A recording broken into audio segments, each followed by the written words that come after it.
All right, so next speaker will be Mr. Arjun Gupta, founder and CEO, Courseplay. Let me give a small brief about him. Mr. Arjun Gupta, founder and CEO of First Venture Corporation, pioneers automated training solutions, optimizing training delivery, reducing costs, and enhancing ROL. Courseplay Mobile, our app, benefits more than 150,000 learners globally across logistics to retail sectors. And the topic will be Unleashing the Power of GenAI, a practical guide for L&D professionals. So with this, can we have Mr. Arjun Gupta, founder, CEO, Courseplay, over the stage for the presentation with a huge round of applause, everyone. Hi, guys. You can hear me, right? Can I get the clicker as well? It's over here. Great. Thank you. Right. Good to be here. Good to see all of you today. So today we're going to talk about using not just GenAI, but different forms of AI in a learning context. I'm Arjun Gupta, the CEO of Courseplay. We provide an LMS and LXP solution to enterprises. We've got many AI-powered capabilities, but today we're not going to talk about Courseplay. I'm not here to pitch Courseplay to you. For that, please join us outside, and my team would be happy to talk to you about what we do. Sorry, I'm trying to get to the next slide. It's not working.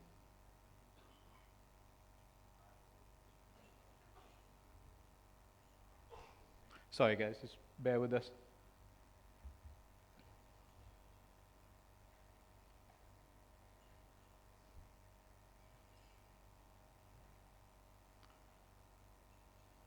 We come from the world of tech, so we're very used to these little tech glitches happening. I think we're on the wrong slide, guys. Can we go to the first slide? No, this is all the way. Yeah, great. So we're going to, this is our agenda for the day. We're going to start with a little bit about challenges that are being faced for L&D teams specifically. I know we've got a robust CHRO audience here, so maybe these are things that you can take back to your teams and talk to them about. And then we'll talk about certain things that GenAI does well. We'll talk about other forms of AI that can be used in the organization, and we'll talk about some mixed use cases as well. To start with, I just want to address certain challenges that we've seen in the market with our clients. And one of the biggest areas is, L&D ends up becoming extremely time intensive. Roughly 74% of our clients who we've spoken to have said that they are underpowered. They don't have enough manpower on the L&D side to cater to the requirements that are coming in for their organization. And one of the reasons is just the sheer amount of time that is going into different types of activities, like creating personalized learning paths, like understanding the skill gaps that the teams have. Like just something simple like creating quizzes, which is so time intensive because they have to go through the content, they have to understand it, they have to write those questions. And even simpler, something like writing just a description of the course takes so much time for the L&D professional.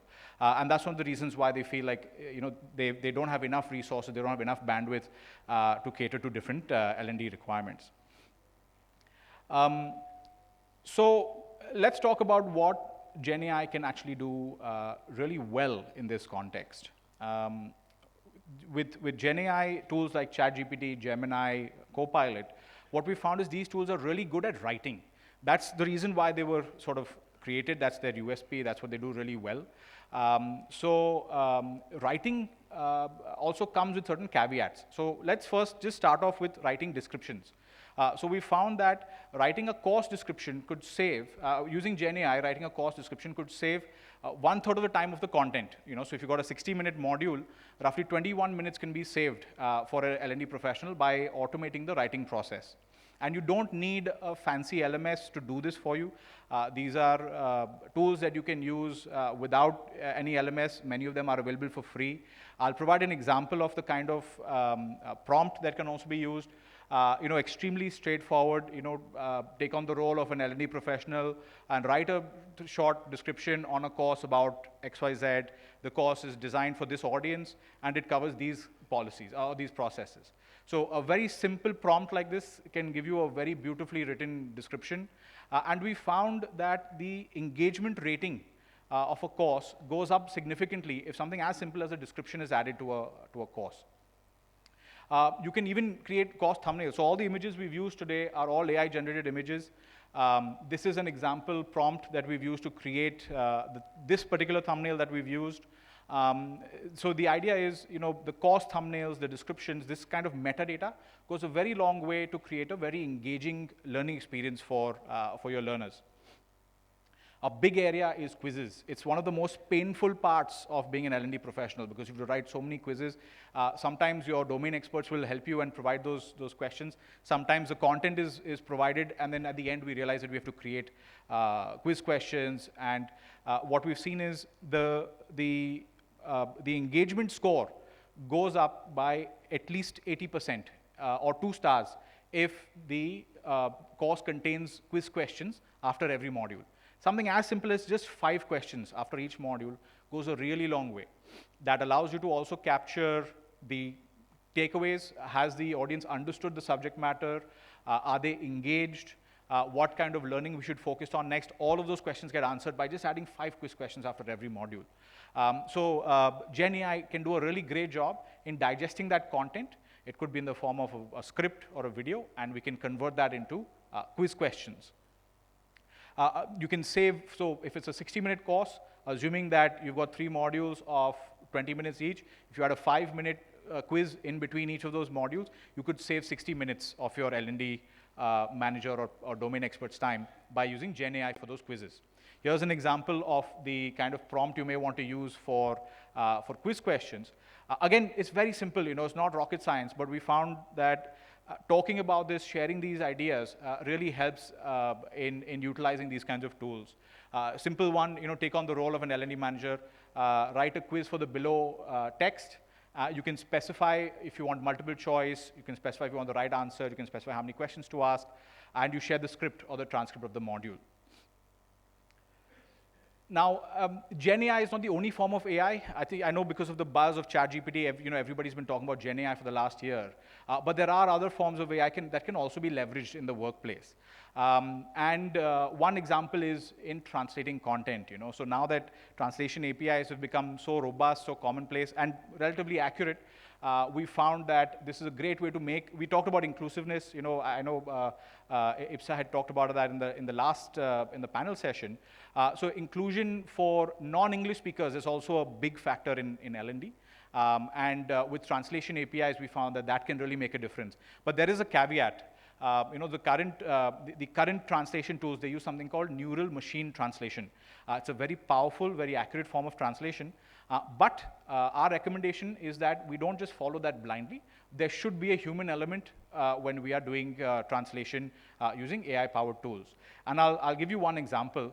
I want to, for the Hindi speakers out there, I want you guys to read this. I want to see if there's anybody who knows what the difference is. They both, if you get Google to translate it, it'll say the same thing at the time of delivery, check the name of the customer. But I want to see if anyone knows the difference between the top response and the bottom response. These are both AI generated. Yes, please. Yeah.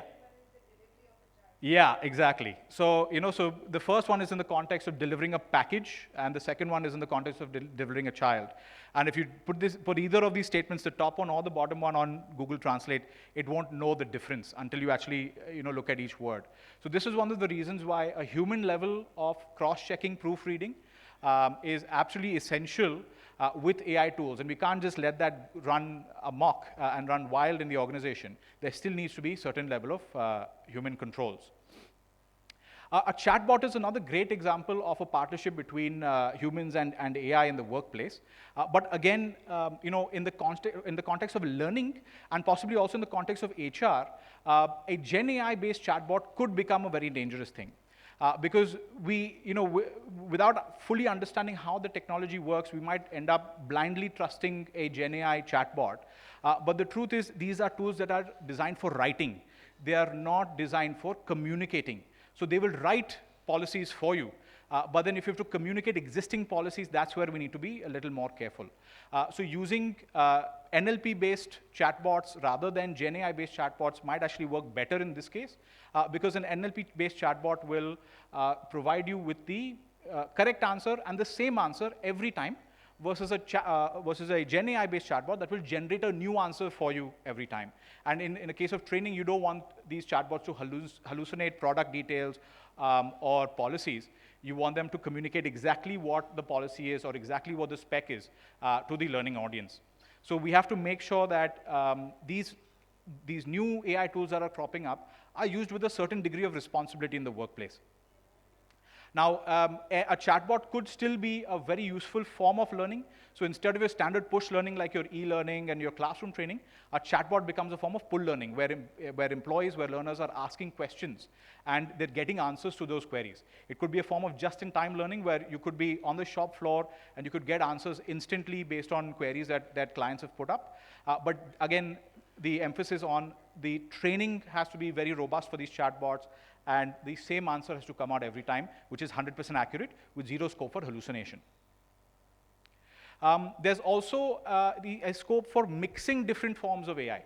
So in the world of assessments, we've seen that you can mix things like, you've got your NLP, you've got your NMT, you've got GenAI, and transcription, and all these different forms of AI can be mixed together to come up with some very robust solutions and very robust scores in the world of assessments.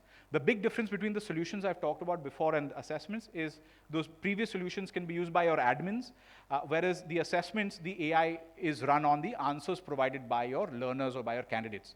But again, this can be used in a very robust way. And we've seen that checks for grammar, checks for pronunciation, product knowledge, and confidence, these are very effectively measured by various AI-powered tools. But again, we have to be careful about what kind of AI it is, how it is measuring. Just slapping on a ChatGPT API is not going to solve the problem for you. So I just want to take a minute to talk about how we use AI with a platform like Courseplay. So we use something like sentiment AI to understand how happy employees are in the workplace, how happy managers are with their employees, to understand is there a risk element with the employee at writing. We use translation APIs to translate content into different languages for our clients. We also use recommendations and skill mapping to understand what are the top skills that employees need, and then using feedback to figure out what their skill gaps are. That's just one of the ways we measure skill gaps. So it's being used more and more by different platforms, by different tools. But again, just a reminder that we need to look at responsibly using these technologies and not, in order to keep up with the market, not just slapping these technologies on so that it's a checkbox that, yeah, we also have these features. So with that, I will just take one moment. I think, do we have the time? How are we on time? We have 2 minutes. So I'll just mention that we are a 360-degree learning platform. We look at not just e-learning and classroom training, but we look at things like performance, behavioral scorecards, 360 feedback, a number of different elements so that you get a complete learning journey and a complete learning history. Beyond that, I won't take up more time with Courseplay. I'll let my folks outside answer any queries that you have. But I do want to take a moment to see with the audience if anybody has any questions for me. I'd be happy to answer them. Anything related to Gen AI or the subject we were talking about. Anyone with any questions? Yes.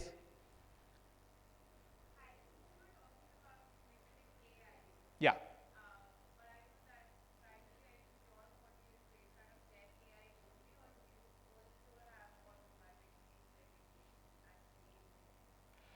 Yeah, so for us, it's something that we're currently experimenting with, something that we're currently building. Again, the idea is how do we do it in the most responsible way? So to answer your question, exclusively using GenAI tools is not the answer, and that's not our approach either. So we are using a mix of transcription to understand, to first convert that speech to text. We're using that to understand, a lot of metrics come with that as well that we can analyze, like the way they speak, their pronunciation, their confidence levels, how many times they use filler words like and like, exactly. And that helps us understand their confidence. So all of those are factored in first. The GenAI is used at the end for things like mapping the subject matter. So are they using the right keywords? Are they talking about the right things? And then also we provide an answer. So we provide prompts, we provide model answers so that there is something to compare it against. So there has to be a very sort of scientific approach when you use these tools. But yeah, to answer your question, we do use a mix of different awesome. forms of AI. Thank you. Thank you. Thank you. That's all. Anyone else with a question? Yes, please.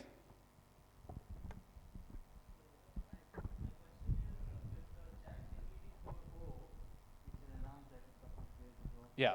So how do you see the disruption with 4.0? Because right now it is all text. Yeah. So what's your future prediction? Yeah, that's one of the things I don't like about OpenAI. You know, they launch new technologies 2 days before you're scheduled to come up on stage, and too late for you to change anything on your deck. But nonetheless, I'd be happy to answer that question for you.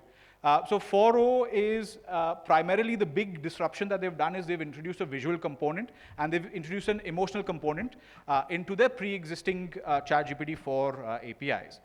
When it comes to a learning context, one of the big areas is on-the-job learning. So, you know, if you're preparing, let's say, you know, you work at a restaurant and you're preparing a meal and you want to see how closely you are conforming to those recipes, that is one example. If you're in a plant and if you have to perform a process with machinery on site, then how closely you are conforming and getting real-time feedback is a big area where ChatGPT 4.0 has the potential to make an impact. As of today, what we've seen is it's better used in an educational context because it's still a very new, it's a very new technology. So in areas like education, it works well because there's so much coverage that, you know, there's enough training content. In a corporate setting, I think the technology is still probably a year away, maybe 2 years, so that the training is done in an accurate enough way so that the feedback comes again accurately and there's no scope for hallucinations. So I think we're done with time. Thank you so much, guys. You've been a great audience. Please come and meet us. We have a booth. We've got a booth outside. Come and say hi. We're recording videos. So if you'd like to share your story of HR, of L&D, of using AI tools, please come and speak to us. We'd love to record that. And I'll be there. So if anybody had any questions that I couldn't answer, please come and meet us outside, and I'd be happy to speak to you. Thank you so much. Thank you so much, Mr. Arjun, for the lovely presentation. It was insightful. Can we have you back on the stage? We have a small token of appreciation for you, as you have given your precious time today here. For that, can I have Mr. Anjan Das, VP HR, Pristine Care. Please, sir, join us over the stage so that you can present a small token of appreciation to Mr. Arjun Gupta, founder, CEO, Courseplay.